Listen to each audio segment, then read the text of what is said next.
Okay, hi. We're going to talk about, is soy good for you? And this, by the way, so the first question is, which one is soy? Is it this lady here, rather voluptuous, or is it this plant over here?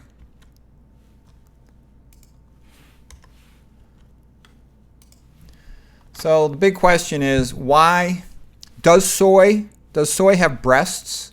Does soy have a uterus? If not, then why does soy have such high estrogen levels? It seems likely that soy does not want to be eaten. And by making a lot of estrogen, whatever animal that eats it, it could be an insect, it could be a human, it could potentially make them infertile. Soy has a lot of estrogen. It has about 20,000 times more estrogen than other beans. And by the way, for this talk, because I know a lot of people are going to be interested in the details, I put lots of references. So that's coming from the Estrogeneration book by Anthony J., PhD, page 19. And then there's a whole bunch at the end as well. So the other food that's got tons of estrogen is flax, and literally thousands of times more estrogen than other foods. Birth control pills have a lot of estrogen. The main estrogen typically in a birth control pill is ethinyl estradiol, EE2. So it seems obvious to me that soy probably doesn't want to be eaten. And soy has other properties that are not good for health. It's also goitrogenic, meaning associated with hypothyroidism.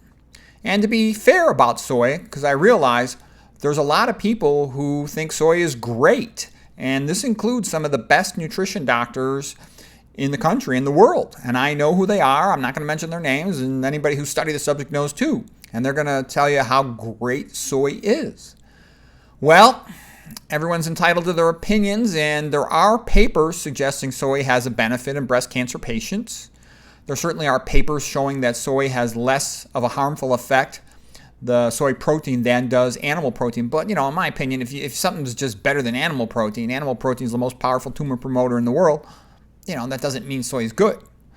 Okay, but also it's a billion-dollar commercial product. And any big commercial product also has tons of industry-funded advertisement. Big industry. They just buy a journal, buy the scientists, and have them publish positive studies about their product. Whatever it is, look at all the positive products. They all have that type of publicity. A commonly quoted paper is this one by Mueller from 2004. It's referenced at the end of this lecture on the last page. And basically, a lot of people quote this paper saying it shows that genistein, the main estrogen in soy, it's an isoflavone subtype of estrogen, activates the ER beta receptors, the so-called good estrogen receptors, but not the bad estrogen receptors. Well, if you look at the paper, and I've looked at the paper, it activates both of them in similar amounts as far as I could tell. Anthony J. is a PhD biochemist, and he's specializing in lipids, and that's what he says. Okay, I looked at the actual paper. I looked at the actual graphs, and it activates both of them. I'm sorry, but it does, and it's obvious. How does a person resolve these dilemmas? And also for a lot of nutrition questions, go read what Dr. McDougall says. I got his book right here somewhere. His book on this one is Starch Solution. So here's Starch Solution from 2012, and McDougall is a pretty thorough guy. I think he's probably the best nutrition doctor in the whole world. And whenever there's a debate between two doctors, if it's McDougall versus somebody else, in my experience, McDougall ends up being right. Okay, so, he's kind of understated about it, but just read it. He'll have like 20 references in here about problems with soy. And it's especially the more processed soy. But there's problems with soy just in general. It is a highly estrogenic food. So if you want high estrogens, soy might be for you. And it's complex, which receptor is it blocking, and, is it like a pharmaceutical or something? Okay, what McDougall ends up saying is basically a person should probably try to limit it to 5% or less of their calories and stick with the traditional, relatively unprocessed, minimally processed versions of it. The more you process foods in general, the worse they get. I'm just an autistic radiologist who reads about nutrition as a hobby, but it seems to me, why take one bite of soy? Why why ingest something that's high fat, about 37% calories from fat? It's high protein, and the protein is rather unusual. It really increases insulin-like growth factor. We know that insulin-like growth factor in other contexts is always associated, thought to be associated with increased speed of tumor growth, cell replication, potentially accelerated aging. So why is it suddenly not a problem with soy? It's highly estrogenic. It is associated with infertility. It contains heme iron, which is a bizarre thing for a food to contain heme iron. Usually we're trying to reduce our heme iron by avoiding meat, among other things we avoid with meat. Goitrogenic, the high protein, it's calciuric, and everything that goes with that, potentially kidney stones, kidney insufficiency over time. It has a lot of choline in it, another weird thing for food. It's like one of the strangest, most complicated, bizarre foods is soy. And if you don't eat any meat, it probably doesn't matter too much. And a meat eater, though, it contributes to the choline burden, which potentially is made into TMAO.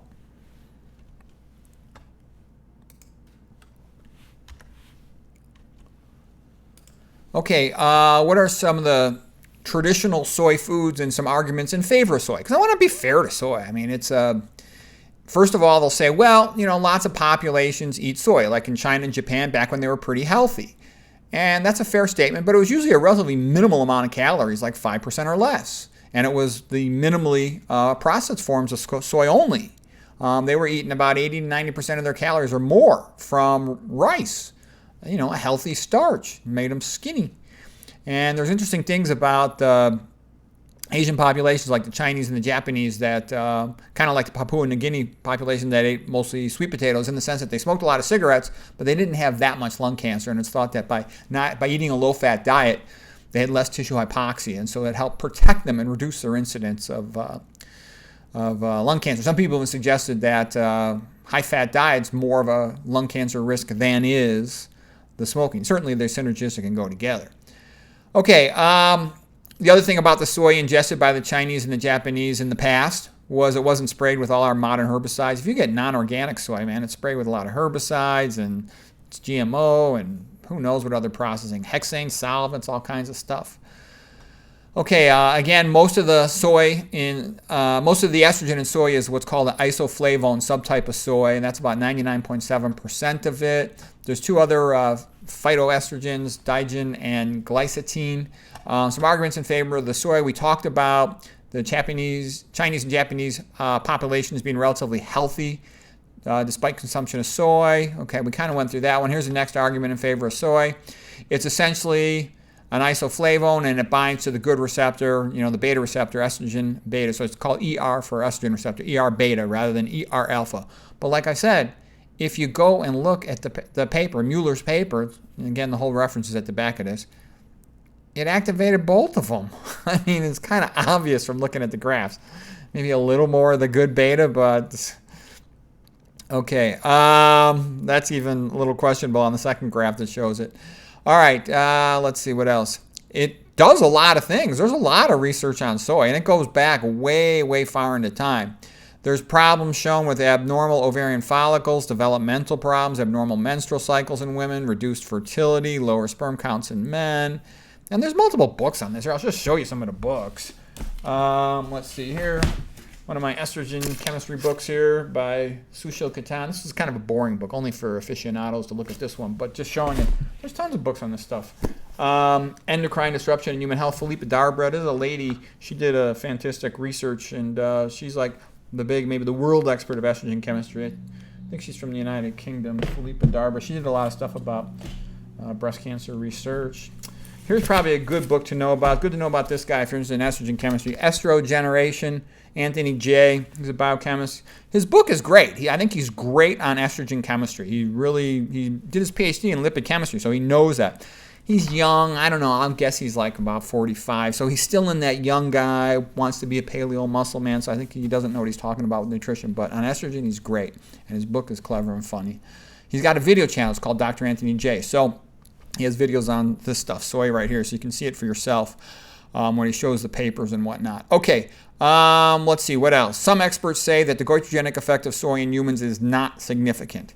Well, that's debatable. It's certainly quite goitrogenic in rodents, and a lot of people already have thyroid problems, why superimpose something upon that would be my thought. Like, unless you were going to get some incredible benefit in some other way, why would you risk having a thyroid problem? And then there's another point made that, well, some of the bad criticism of soy comes from the dairy industry because they're competitors in a business sense. And yeah, that's true. The lady who wrote sort of the famous criticism of soy book called The Whole Soy Story, she worked for Western Price Institute, so she's probably going to favor dairy. Okay, so that is a true statement. But every person has some bias. The real question is, when you get past the bias, what does the research show? And, you also have to use your own clinical reasoning because so much of the research is bogus. It's industry funded. So again, you have to ask yourself questions like, why is soy goitrogenic? Why does soy have such incredibly high estrogen levels? Does that make sense? Do I really want those high estrogen levels to be eaten at? Okay, why does it increase insulin-like growth factor? I don't know, but that's a strange thing for a plant. Okay, non-organic soy, it's typically grown in rotation with corn, because the soy is a legume, so it puts some nitrogen into the soil. Then you grow corn the next year. The corn sucks up the nitrogen. Then you repeat the following year with soy and rotate the two crops. Soy, like I said, is uniquely estrogen amongst the beans. I would say non-organic soy is a no-no, a total no-no. I wouldn't take a bite of it. And it's basically a cheap way to make protein for all these processed foods. All the processed foods are junk foods. Only chumps eat that stuff. Don't eat that stuff would be my feeling about it. There's a lady by the name of Stephanie Seneff, and she wrote a book called Toxic Legacy, where she goes through all the potential side effects of glyphosate, which is routinely sprayed on non-organic soy. And, is she correct? I don't know, but man, she's got a lot of detailed arguments to support her point of view. She's got plenty of videos. You can watch them, see what you think of it. GMO, who knows what the significance of GMO is? Who knows what's in there besides, if anything, besides the Roundup resistant stuff? I don't know. I would just avoid it. Again, I don't see any, that's my conclusion, by the way. I don't see any great benefit from eating soy, and there's potential significant problems with it, so why bother with it? It's extracted a lot of times in some of the processing with these hexane solvents. And there's a book by the guy about that. Let's see if I got that other book here. Food Forensic. This is kind of a weird book. Written by this guy, Mike Adams, about food forensic, and he goes into all kinds of details about food contaminants, about this, processing chemicals used in food. So if you're interested in food details, that's kind of an interesting book. So basically, I've never been that interested in soy. I could give a rat's tail about it, but people keep asking me about it, so I decided to study it in some detail. To me, it's an obvious, the last thing in the world I want is estrogen. I'm an old school guy, man. I'm a wrestler. I'm hyper masculine, man. I don't want to be eating this food thousands of times more estrogenic than the other foods. No way. Okay, but I guess probably for an average person who's not interested in high physical performance and just wants to get by and enjoy what they eat, maybe they like the taste of soy. So if McDougall says eat it in small amounts, go ahead, but for me, I don't want that stuff. Okay, let's see. I got anything else here? Okay, here's the references.